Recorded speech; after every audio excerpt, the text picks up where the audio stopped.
Selamat siang untuk kita semua. Hari ini kita akan belajar mengenai materi optika dan pengertian optika itu sendiri.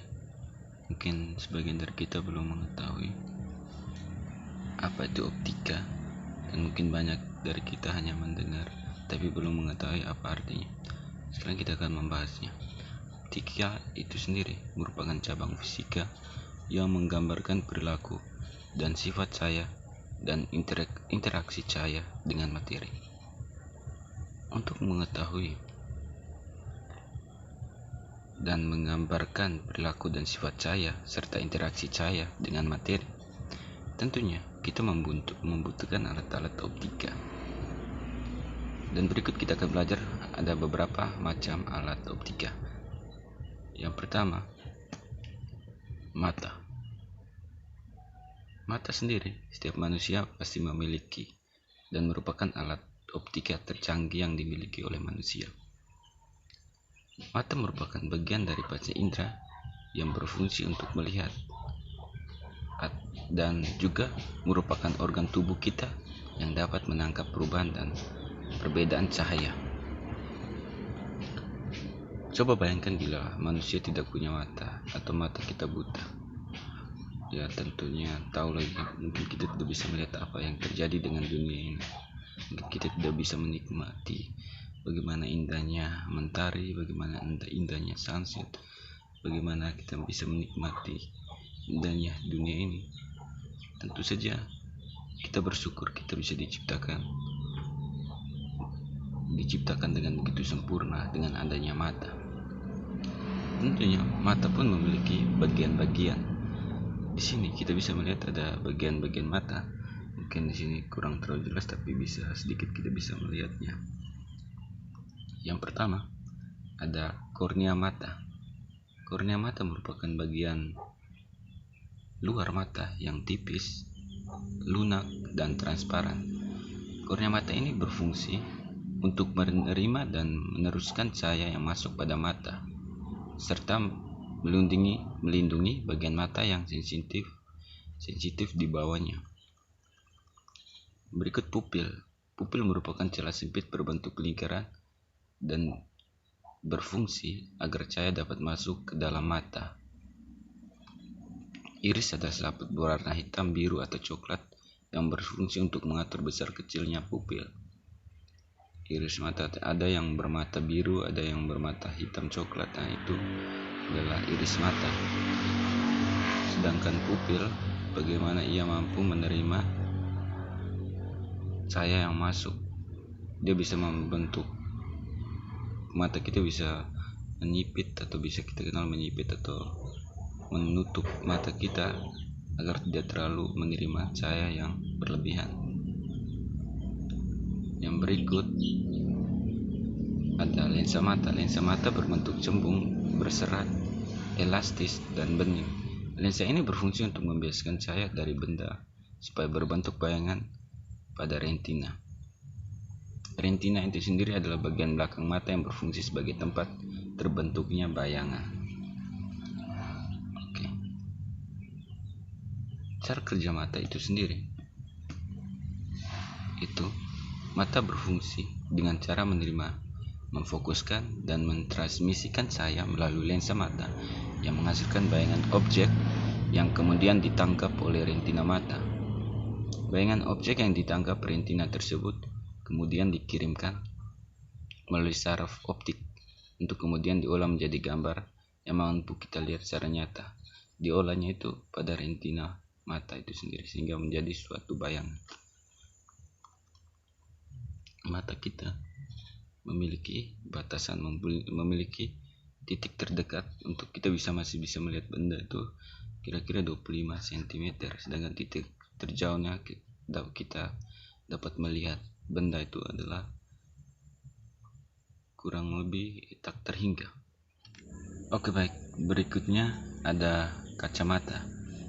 Kacamata itu sendiri merupakan alat pembantu yang digunakan bagi sebagian orang yang mengalami gangguan mata seperti rabun jauh dan juga rabun dekat.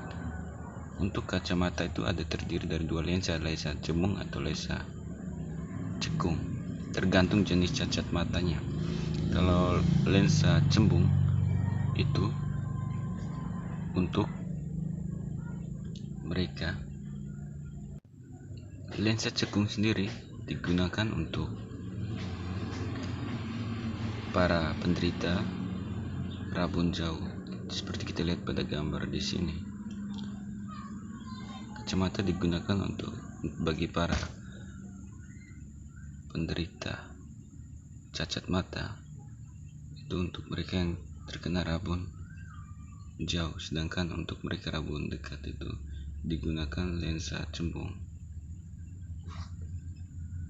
Dari situ kita dapat merumuskan daya lensa. Kita dapat merumuskan daya lensa mata itu menjadi P sama dengan 1/F, di mana P sama dengan kekuatan atau daya lensa dioptrik dan F sama dengan jarak fokus lensa. Dari situ kita bisa mencari jarak fokus lensa dengan menggunakan persamaan 1/F sama dengan 1/S tambah 1/S aksen, di mana S sama dengan jarak benda ke lensa dan S aksen adalah jarak bayangan ke lensa. Oleh karena itu, mungkin ada dari kita yang pernah ke dokter mata untuk melakukan pemeriksaan mata. Ketika kita disuruh untuk membaca rangkaian huruf di depan kita dengan jarak yang diberikan berdasarkan rumus yang telah kita pahami, sehingga dokter dapat menentukan jarak fokus lensa untuk mengetahui besarannya daya lensa yang kita butuhkan. Yang berikutnya kita akan melihat alat optika yang berikut adalah kamera. Mungkin sebagian dari kita tidak asing lagi mengenai kamera. Kamera juga merupakan salah satu alat optika di mana dia dapat bisa menangkap cahaya atau objek-objek yang kita abadikan.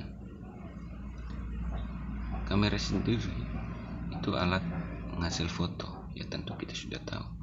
Cara kerja kamera hampir sama dengan